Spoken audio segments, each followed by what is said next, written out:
कैसे देख रहे हैं ये उपचुनाव का? मेरा नाम विजय शंकर यादव, मैं समाजवादी पार्टी का पूर्व अध्यक्ष हूँ विधानसभा रसड़ा और पूर्व जिला पंचायत सदस्य। मेरा मानना है कि जो उपचुनाव हो रहा है उसमें 10 की 10 सीटें समाजवादी पार्टी जीतेगी। ये मैं दावे के साथ कह रहा हूँ कि 10 की 10 सीटें समाजवादी पार्टी जीतेगी। अखिलेश यादव ने अपने मन से उम्मीदवार नहीं घोषित किया। उम्मीदवार तो वहाँ के कार्यकर्ता, उस विधानसभा के नेता और कार्यकर्ताओं को बुलाए और उन्होंने जो उनको सर्वसम्मत से कहा उसको उन्होंने घोषित किया। अभी दूसरा आपने नाम लिया सुभावती देवी के बारे में, तो लालजी वर्मा की पत्नी है।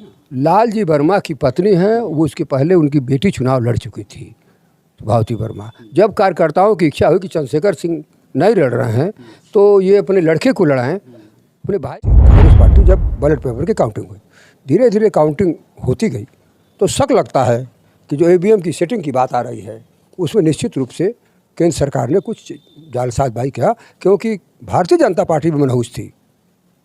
कांग्रेस लोग चाहते, सारा देश जानता था, हिंदुस्तान जानता था आपके मीडिया के माध्यम से कि कांग्रेस पार्टी की सरकार हो रही है, भाजपा धराशायी हो रही है। परंतु हम लोग जब 2 बजे के बाद देखे टीवी पर तो निश्चित रूप से जो शंका किया जा रहा है कि ये ईवीएम की सेटिंग हो। मेरा नाम राजू है और आप देख रहे हैं हिंदुस्तान तक। 2024 लोकसभा चुनाव हरियाणा का संपन्न हो चुका है। संपन्न होने के बाद राजनीतिक गलियारों में काफ़ी ज़्यादा चर्चा है। उस चर्चा में हम आज बात करेंगे रसड़ा विधानसभा क्षेत्र के समाजवादी पार्टी के कुछ नेतागण हैं कि हरियाणा चुनाव को संपन्न होने के बाद वो लोग क्या सोचते हैं, क्या विचार रखते हैं। तो हमारे साथ देख सकते हैं कि समाजवादी पार्टी के नेतागण हैं, उनसे हम बात करेंगे हरियाणा चुनाव को लेकर कि चुनाव को लेकर वो लोग क्या समझते हैं, क्या इनकी प्रक्रिया है, क्योंकि देखा जा रहा है कि पुनः भारतीय जनता पार्टी की सरकार हरियाणा में बन चुकी है और बहुत ही जल्द वहाँ के मुख्यमंत्री की शपथ भी ली जाएगी, जिसको लेकर हम समाजवादी पार्टी के लोगों से बात करेंगे। सबसे पहले आप अपना परिचय बताइए। जयप्रकाश यादव, प्रधान संघ अध्यक्ष नगरा। तो देख सकते हैं कि प्रधान जी हैं। हरियाणा चुनाव को लेकर किस तरीके से आप लोग सोचते हैं? जो चुनाव हुआ है वहाँ पे देखा जा रहा था कि कांग्रेस पार्टी पूरी बहुमत के साथ आने वाली है, लेकिन जैसे ही आंकड़ा 1 और 2 के बीच में आया फिर वहाँ पे भारतीय जनता पार्टी की सरकार बन गई। तो इसको कैसे आप लोग देखते हैं? आप लोग मीडिया के लोग, एग्जिट पोल के लोग भी पूरे चर्चा में अपने सर्वे द्वारा बताए कि हरियाणा में एक तरफा कांग्रेस की सरकार बन रही है। जब शुरू में एग्जिट पोल आया, जब काउंटिंग हुई, जहाँ पढ़े लिखे वो बैलेट पेपर वोटों की काउंटिंग हुई, उसमें कांग्रेस पार्टी 60 तक सीटों के आगे थी, 60 सीट। दूसरी स्थिति कि वहाँ आप लोग जो सर्वे किए, जनता की राय लिए, एक तो वहाँ केवल हिंदू नफरत के बीच बोया गया। हरियाणा में हिंदू संख्या 90%, 10% ही है। और समाचार पत्रों के द्वारा जो हम लोगों को जानकारी होती है इलेक्ट्रॉनिक माध्यम से कि केवल भारतीय जनता पार्टी, हिंदू मुसलमान, हिंदू एक हो जाए, हिंदू एक हो जाए, हिंदू एक हो जाए, हिंदू एक हो जाए। क्या लगता है कि हिंदुत्व की जो नारा चल रहा था कि हिंदू एक हो जाए, क्या उसी का असर है? क्या उन लोगों ने जो वही उनकी भारतीय जनता पार्टी की पॉलिटिक्स है कि हिंदुस्तान को हिंदू और मुसलमान में बांटो, भले देश रसातल में चला जाए, कितना नुकसान हो जाए, लेकिन इस देश को सांप्रदायिकता की आग में झोंका जाए। और सांप्रदायिकता की आग में झोंकने का कारण वहाँ वोट का कुछ सेटलाइज हुआ और ईवीएम की सीटिंग हुई, क्योंकि पढ़े लिखे लोगों का जो वोट हुआ, जहाँ वो बैलेट पेपर की गिनती हुई, भारतीय जनता पार्टी 20 की संख्या में नहीं पहुँच पाती थी और 60 की संख्या से ऊपर जो है कांग्रेस पार्टी थी, तो निश्चित बातचीत हुई। एक भारतीय जनता पार्टी का अभी नेता का बयान आया था कि जब भी विपक्ष के लोग हारते हैं तो ईवीएम पे दोषी ठहरा देते हैं। इस विषय में क्या कहेंगे? आपने ईवीएम की सेटिंग तो हमेशा करना चाहते हैं, लेकिन 1 से 100 नहीं कर पाते। 10% निश्चित रूप से हर जगह, लोकसभा से लेकर हर जगह ईवीएम की सेटिंग हो 10%। जब पूरा विपक्ष मांग करता है कि आप बैलेट पेपर पर कराइए, जहाँ अमेरिका से लेकर हर जगह जहाँ पर ईवीएम बनी वहाँ के लोग जो है ईवीएम से वोटिंग नहीं कराते हैं, वहाँ बैलेट पेपर से वोट कराते हैं। निश्चित रूप से क्या कारण है? जब पूरा हिंदुस्तान के सारे राजनीतिक दल कहते हैं कि बैलेट पेपर से वोट कराइए, तो ये भारतीय जनता पार्टी की सरकार क्यों रिजिड है ईवीएम पर? अगर उनको लाभ ना होता ईवीएम पर तो क्यों रिजिड है ईवीएम पर? भारतीय जनता पार्टी के तो नेता ये भी कहते हैं कि जहाँ पे हमारी सरकार बन जाती है वहाँ पे विपक्ष कहता है कि ईवीएम सेटिंग है, और जहाँ पे हमारी सरकार नहीं बनती है वहाँ पे वो लोग खुश रहते हैं। जिस तरीके से देखा जाए तो कश्मीर में वो कश्मीर मान्यता है, मेरी यह मान्यता है कि वो सेटिंग हर जगह की कोशिश करते हैं, लेकिन 1 और 100 नहीं ना कर सकते। वो 10% वोटों की सेटिंग हर जगह करते हैं, 10% वोटों की सेटिंग करते हैं। उस 10% वोट में उनका नहीं हो पाता, 100% ईवीएम से कर नहीं सकते, 10% करते हैं, उसमें उतने में उनका मामला बन जाता है। हरियाणा चुनाव में कहीं 700 से, कहीं 200 से, कहीं 500 से, कहीं 1000 से हुआ। अब सारा हिंदुस्तान जानता था निश्चित रूप से उन लोगों ने ईवीएम की सेटिंग करने का काम किया होगा, और ये फिरका परस्ती हिंदू और मुसलमान का नारा दिया होगा। और यही कारण था कि वहाँ अप्रत्याशित रिजल्ट हुआ जिसको कोई उम्मीद नहीं करता था। आप मीडिया के लोग आप उम्मीद करते थे कि वहाँ इस तरह की परिस्थिति आएगी, जबकि कश्मीर में आप कहता था कि थोड़ी बहुत 19-20 आएगा, 19-20 कश्मीर के चुनाव में आएगा कि वहाँ त्रिशंकु बनेगी। जो आपकी मीडिया का आकलन था कि कांग्रेस और गठबंधन नेशनल कॉन्फ्रेंस बहुमत के आंकड़े को छूएगा। आपने देखा कि जब उन लोगों को मालूम हुआ कि बहुमत का आंकड़ा छूना हुआ, तो पहली बार मैं समाचार पत्रों के माध्यम से सुना कि वो लोग 5 जो अधिकृत कश्मीर है उसके 5 MLA मनोनीत करेंगे, इस नाते कि 5 हमारे मनोनीत करने से अगर हमारी जोड़ घटाना बहुमत हो जाती तो करते। अब तो करने से कोई मतलब नहीं आगा। चलिए, तो ये तो हरियाणा चुनाव संपन्न हुआ। उपचुनाव होने वाले हैं 2024 में ही 10 सीटों पर, उसको आप लोग किस तरीके से देख रहे हैं? कैसी तैयारी है समाजवादी पार्टी की? चुनाव समाजवादी पार्टी 10 चुनाव होना है, कम से कम 8 जीतेगी। 8 जीतेगी। आज माननीय राष्ट्रीय अध्यक्ष अखिलेश यादव ने 6 उम्मीदवारों की घोषणा कर दिया। 6 उम्मीदवारों की 6 उम्मीदवारों की घोषणा कर दी है। करहल से वो लड़ रहे हैं पूर्व सांसद, मैं निकाला बता दी, 6 उम्मीदवारों की घोषणा कर दिए हैं। देखिए, जिसमें करहल से हैं तेज प्रताप यादव, शीश मऊ से श्रीमती नसीम सोलंकी, फूलपुर से है मुस्तका सिद्दीकी, मिल्कीपुर से अजीत प्रसाद, कटहरी से हैं श्रीमती शोभावती वर्मा, और मझवा से है डॉक्टर ज्योति बिंद। अभी 6 के उम्मीदवार के हम लोगों ने घोषणा कर दिया है। जिस तरीके से अखिलेश यादव जी ने 6 उम्मीदवारों की घोषणा की है, इसमें भी कई लोग कह रहे हैं कि परिवारवाद है। जो इसमें अगर एक कोई परिवारवाद हो, तेज प्रताप यादव सांसद थे, सांसद थे जी। तेज प्रताप यादव सांसद थे मैनपुरी से। अगर तेज प्रताप यादव उस कॉम्पिटेंट थे, सांसद थे, 2 लाख वोटों से जीते थे, उनको MLA का चुनाव लड़ा रहे थे, परिवारवाद हो गया। अब यहीं पे जैसे आपने अभी बात किया कि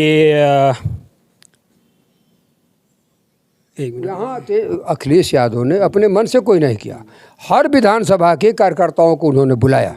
अभी आपने कहा कि शोभावती देवी, 1 मिनट सुन लीजिए। हर विधानसभा जहाँ उपचुनाव हो रहा था लखनऊ में, उन्होंने कार्यकर्ताओं को बुलाया उस विधानसभा के, और उस विधानसभा के कार्यकर्ताओं ने जो सर्वसम्मत कहा उसको उन्होंने बनाया। ये नसीम सोलंकी, जो हमारे सोलंकी जी सांसद थे, MLA थे, उनको जेल में डाला, उनकी सज़ा कराई, उनकी सदस्यता समाप्त हुई। तो लोगों ने कहा कि जब ये हैं तो इनकी पत्नी को इनके जगह पर लड़ने काम करिए। जो कार्यकर्ता अखिलेश यादव अपने मन से कुछ नहीं किया, तो मैं क्या, समाजवादी पार्टी में और भी कार्यकर्ता और भी नेता नहीं रह गए क्या? कार्यकर्ताओं ने राय दिया, कार्यकर्ताओं ने, उपचुनाव है, सरकार का डंडा चलने वाला है, सरकार किस तरह का माने विदंडाबाद करेगी, एन करके पढ़े, सबको डरवाएगी, धमकाएगी, और वोटर लिस्ट में धांधली करने काम करती है। ये लोकसभा का चुनाव हुआ, मेरा गांव परसिया है, बूथ नंबर 162। जो मेरे यहाँ सूची आई, उस सूची में तो मेरा नाम था ही, कोई लड़का नहीं। जो वोटिंग के समय सूची आई थी, EVM जो बांट रहा था, उसमें मेरा नाम नहीं था। आपका नाम नहीं? मेरा ही नाम नहीं था। मैंने 2 दिन पहले जब वो BLO आया मेरे घर बांटने, तो मैंने लड़के से कहा कि पापा तो सूची नहीं है। तो मैंने BLO से पूछा, साहब वो कंप्यूटर में आपका गड़बड़ हो गया था। मैं करता हूँ, मैंने SDM से बात किया कि क्यों, कोई मर गया, मैं कोई विदेश चला गया कि मेरा नाम नहीं है। तो आनंद फानन में मैंने कहा कि मैं अपने नाम पर वोट दूंगा। उन लोगों ने कहा कि प्रूफ दे लीजिए। हमने कहा ये नहीं, मेरे अपने नाम पर वोट दूंगा। जब मेरे जैसे व्यक्ति की सूची का आप देख लें, घोसी लोकसभा में परसिया बूथ पर जो कंप्यूटर से सूची बनकर आई चुनाव इलेक्शन अधिकारी को, उसमें मेरा ही नाम नहीं था। तो इस तरह की धांधली सरकार करने वाली है कि कर रही है कि जो वोटर हैं समाजवादी पार्टी के समर्थक हैं उनका ऐन मौके पर सूची दे दिया, जारी कर दिया, जो लास्ट में प्रिंट होकर के इलेक्शन निर्वाचन अधिकारी को सूची जाने वाली है, उस सूची में से हमारे पार्टी के कार्यकर्ताओं का नाम काटा जा रहा है, जिसका उदाहरण मैं हूं कि घोसी लोकसभा में मेरा ही नाम काटा गया था। 10 सीटों पर चुनाव होने वाले हैं, उसको किस तरीके से आप देख रहे हैं और क्या आप लोगों के बलिया से सहयोग रहेगा 10 सीटों पर? मेरा नाम रविंदर यादव है, मैं रसना विधानसभा का अध्यक्ष हूँ। 10 सीट में 8 सीट हम लोग चुनाव जीतेंगे। पीडीए के फार्मूले पर जो 100 सीट हमारे नेताजी ने 100 प्रत्याशियों का घोषणा किए हैं, सभी लोग पीडीए के हैं। आज मानवर कांसी राम जी का पर्यावरण दिवस है, हम लोग मनाए हैं। बसपा के जितने वोटर हैं, चाहे संविधान की रक्षा के लिए, हम लोग 8 वोट श्योर जीतेंगे। क्या कहना चाहेंगे आप 10 सीटों पर जो उपचुनाव होने वाले हैं? कंफर्म जो है, जो राष्ट्रीय अध्यक्ष अखिलेश यादव के नेतृत्व में हम लोग अपने वरिष्ठ नेताओं को बातों को पुनः में दोहराते हुए 8 सीट कंफर्म हम लोग जीत जाएंगे इस बार। और जिस तरह से आपने सवाल किया कि हरियाणा के चुनाव को आप कैसे देख रहे हैं, अभी उत्तर प्रदेश का चुनाव होने जा रहा है, उपचुनाव, और उस उपचुनाव में जो जात विशेष के जो BLO हैं सरकारी, उनमें छांट करके मुसलमान, यादव, इस तरह के जो पीडीए के लोग हैं उनको हटाया जा रहा है और हटा करके अपने मनमानी करने के लिए BLO को लगाया जा रहा है। जैसा कि अभी हमारे चेयरमैन साहब ने कहा कि वोट से ठीक जो पहले वोट सूची आई थी, मतदाता सूची, उसमें मेरा नाम था, और जो मतदान के दिन सूची आई कर्मचारी के पास, उसमें नाम नहीं था। तो इसको इस तरह से समाजवादी पार्टी इन सब चीज़ों को देख रही है और हमारे नेता लगातार इस पर सतर्कता बरत रहे हैं और आप लोग भी इस चीज़ को देख रहे हैं कि किस तरह की बेईमानी हो रही है। उपचुनाव हो रहा है, पहली बार इस लोकतंत्र में इस तरह का काम घृणितकारी हो रहा है कि यादव है, मुसलमान है, वो BLO है तो हटाया जा रहा है, यादव पुलिस है, दरोगा है तो उसको हटाया जा रहा है, मुसलमान पुलिस दरोगा है तो उसको हटाया जा रहा है, चुनाव से वंचित किया जा रहा है। अभी रामपुर के जो चुनाव हुआ था, आजम खान से साहब के चुनाव क्षेत्र में हुआ था, उपचुनाव हो चाहे और चुनाव हुए हों, तो उसमें भी इस तरह की धांधली की गई थी, मतदाताओं को रोका गया था। अभी घोसी में उपचुनाव हुआ, घोसी में जहां मुस्लिम बाहुल्य बूथ था, वहां पर स्पेशल CO बुला करके लखनऊ से दूसरे जगह से वहां पर मतदाताओं को आधार कार्ड और जो मतदाता पहचान पत्र छीनने का प्रयास किया गया, बूथ को डिस्टर्ब करने का प्रयास किया गया। तो ये सरकारी हथकंडा है, इसका प्रयोग पूरी तरह से हो रहा है। और ऐसे समय में मैं समझता हूँ कि लोकतंत्र को बचाने का सबसे बड़ा जो आधारभूत ढांचा है वो मीडिया है। और मैं चाहूँगा, आप लोगों से निवेदन करना चाहता हूँ आपके माध्यम से, आप उसमें छोटे आप हैं, आपके बड़े स्तर के लोग जो मीडिया के लोग हैं, मैं देश की मीडिया से कहना चाहता हूँ कि इस देश को बचाने में, इस देश के लोकतंत्र को बचाने में आप लोग आगे आएँ, तभी देश का लोकतंत्र बचेगा। तो देख सकते हैं कि हमारे साथ समाजवादी पार्टी के नेतागण थे, उन्होंने हरियाणा चुनाव पर लेकर अपनी बात रखी। वहीं बात करें तो होने वाले उपचुनाव को भी लेकर इन्होंने अपनी बात अच्छी तरीके से रखी। वहीं बात करें तो भारतीय जनता पार्टी, बहुजन समाज पार्टी और समाजवादी पार्टी पूरी तरीके से 2024 उपचुनाव को लेकर तैयारी कर चुकी है। वहीं माना ये जा रहा है कि जो उपचुनाव होने वाले हैं 10 सीटों पर, इसको सेमीफाइनल के तौर पे देखा जा रहा है, क्योंकि इस 10 सीटों पर जिस पार्टी की सबसे ज़्यादा दबदबा रहेगी वो आने वाले 2027 में उसकी सरकार बनेगी। इस विषय में आप क्या सोचते हैं, कमेंट बॉक्स में कमेंट करके ज़रूर बताइएगा। धन्यवाद।